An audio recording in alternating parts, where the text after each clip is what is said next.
Hey everyone, so the title for today's notes is Intro to Logarithms. Make sure that you all are using the two worksheets that I gave you to glue into your notebooks, this one and this one. All right, we're going to go ahead and start off with this one, and then we will go on to the other one. So what is a logarithm? A logarithm, which we abbreviate as log, is essentially just another way of rewriting exponents. So logarithmic form is read like this: log base b of a equals x. So this is log base b of a is equal to x. Now in exponential form, that'll be equivalent to b to the x is equal to a. So it's just another way of writing it, where rather than writing b, which is your base here, you write it here. Your output, which is a, rather than writing it there, you write it there, and then your exponent x, rather than writing it here, you write it there. So it's just another way of writing an exponent. It is kind of, well, not kind of, it is going to be new to you all, so it will take some adjusting, but through practice, it will become easier. So today, all we're going to be learning how to do is how to convert between logarithmic form to exponential form, and then learning how to convert from exponential form to logarithmic form. After we do that, we will talk about what a common log is, how to evaluate them, and then we will get introduced to the change of base formula.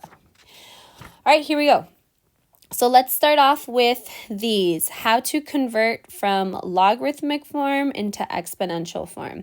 So if you notice here, 1 through 6 is given to you in this form, log form, and we want to go ahead and convert it to this. So what you're going to go ahead and do is you kind of need to think about this as like a circle. So here, this is read, by the way, number 1 is read as log base 3 of 9 is equal to 2. So to change that into exponential form, what we're going to go ahead and do is we're going to take our base. Oops, it's way too thick. I think it's because it's too zoomed in. You're going to go ahead and take your base, raise it to the exponent of 2, and then set it equal to 9. So think of it as like a circle. So to rewrite this, it'll look like this. 3 to the 2 is equal to 9. And is 3 squared equal to 9? It indeed is. All right, another one.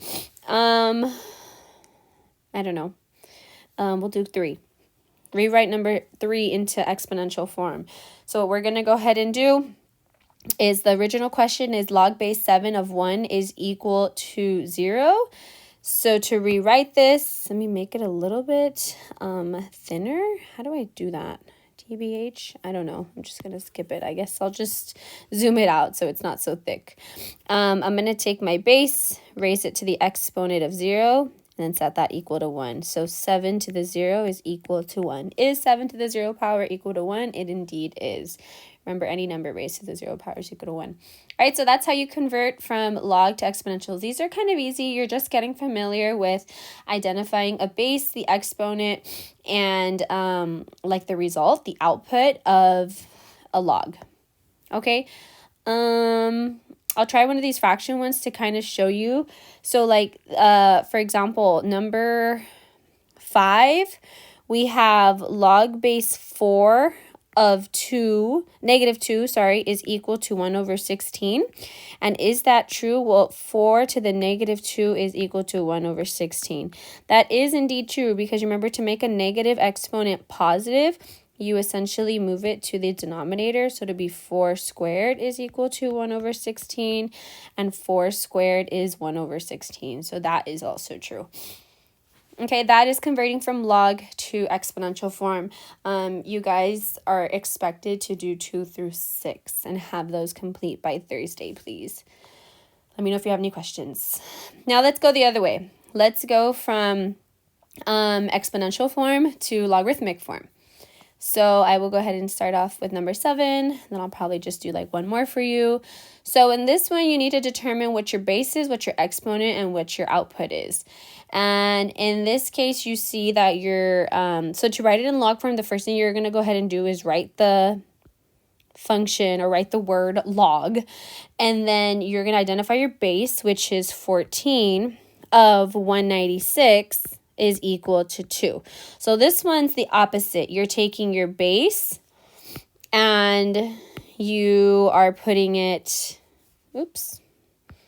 Again, the pens are really thick on this one. You're putting it there. You're taking your output and you're putting it here. And then you're taking your exponent and you're putting it there. Okay? And if you were to type log base 14 of 196 onto your calculator, you would indeed get 2. I will teach you guys how to do that once I see you guys back in class on Thursday. But yeah, so just to do one more for you to kind of get you familiar with it, we can do like number 10. In this case, I'm going to go ahead and write the word log. My base is 36, my output is 6, and my exponent is 1/2. So it'll be log base 36 of 6 is equal to 1/2. Okay. All right. I hope that is clear. Converting exponential to logarithmic form and converting logarithmic into exponential form. All right, let's go ahead and do the back side of these notes. By the way, you are expected to do the ones that I have not done and have those complete by Thursday, please. Okay, so what is the common log?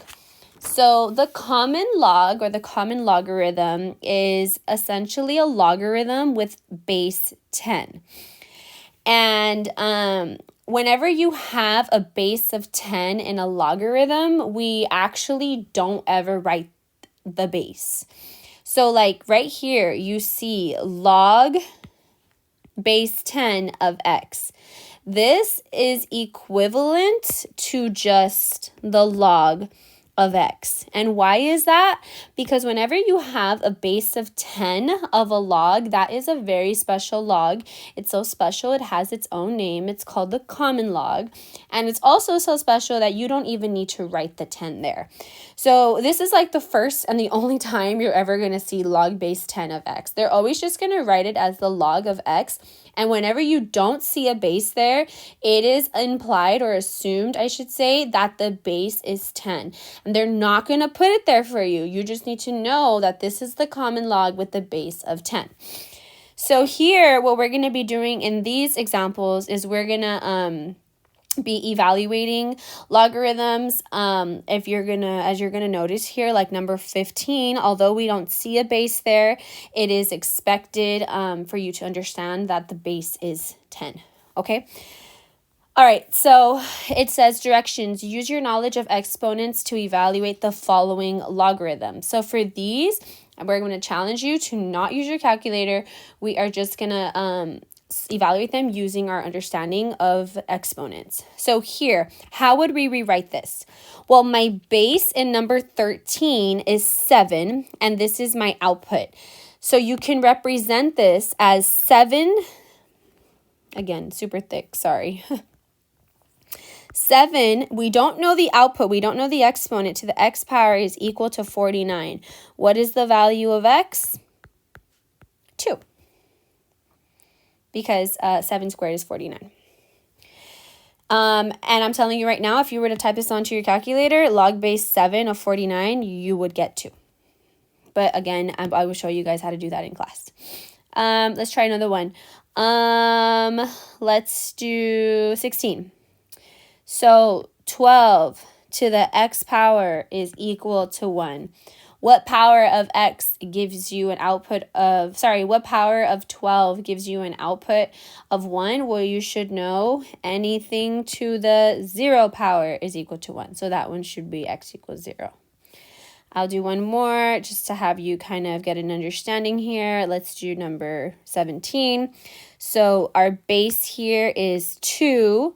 So 2 to the x is equal to 64. What exponent there gives you 64, that one should be 6. Okay, so this is us evaluating logarithms just by using our understanding of the definition of a log and the exponent rules that we already know. So in these questions, they're like similar to these. However, do you see how like these already give you the exponents on the outside? They give you the entire like logarithmic form, whereas these do not, and you had to have solved for the exponent.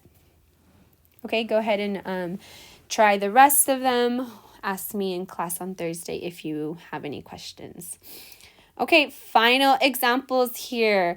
So the change of base formula. The change of base formula is important in when you're working with logarithms for a couple of reasons.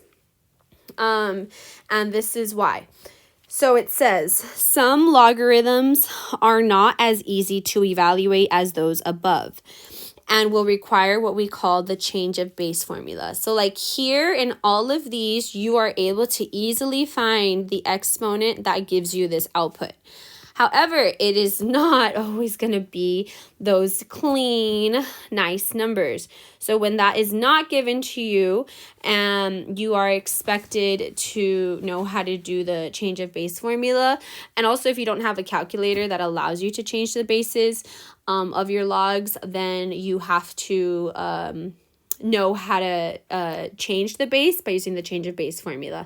In the change of base formula, you are using always just the common log, the one with the base of 10, because there is a button on the calculator for base 10 only.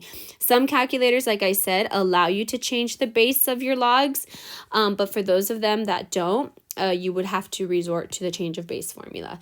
So what is the change of base formula? The change of base formula tells you this. Log base b of a is equal to the log of a over the log of b.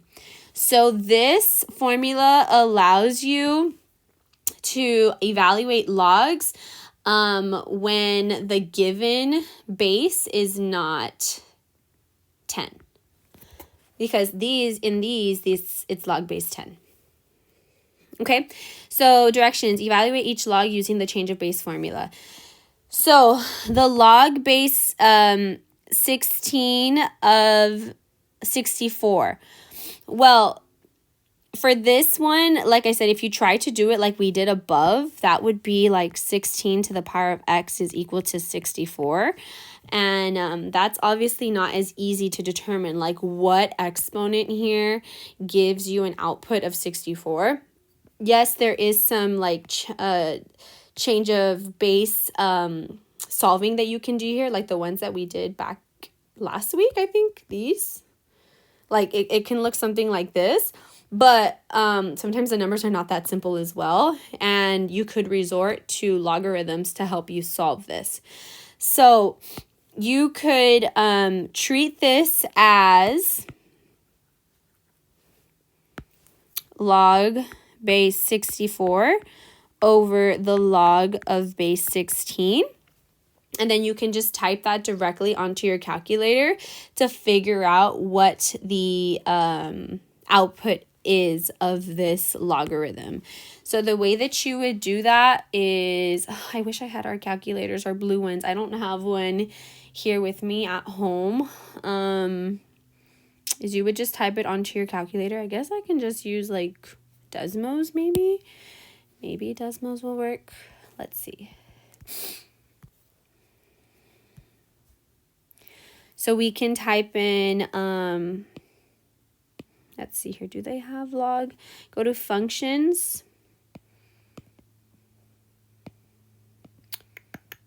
Let's see.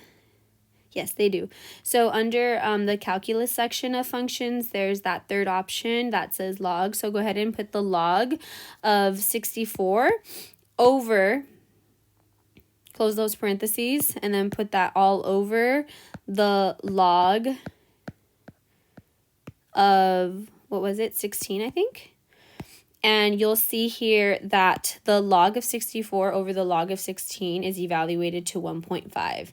So this gives you an output of 1.5. So what does that mean? That means that 16 raised to the power of 1.5 is equal to 64.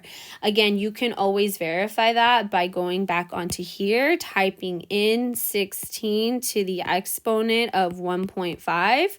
Uy, perdón. 1.5, and you see that it does indeed give you an output of 64. Okay, so like I said, logarithms are just another way to write exponents. We're not really like, we are learning something new, but it's just like another way to represent an exponent, because you're going to notice like the deeper we get into exponential functions, you can't solve them, you can't work with them without using logarithms.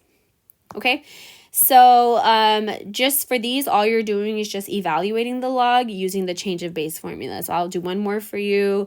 Like we can do number 24. This would obviously be the log of 294 over the log of base, or the log of 10, I should say. And then log base 10 of 10, you'll see what that is when we type it onto the calculator. But essentially here you just go onto Desmos again. You'll get the log of 294 over the log of 10. And that one is not like a clean number, like I said. So that's like what, we can just round it to like the nearest tenth. We can just put 2.5.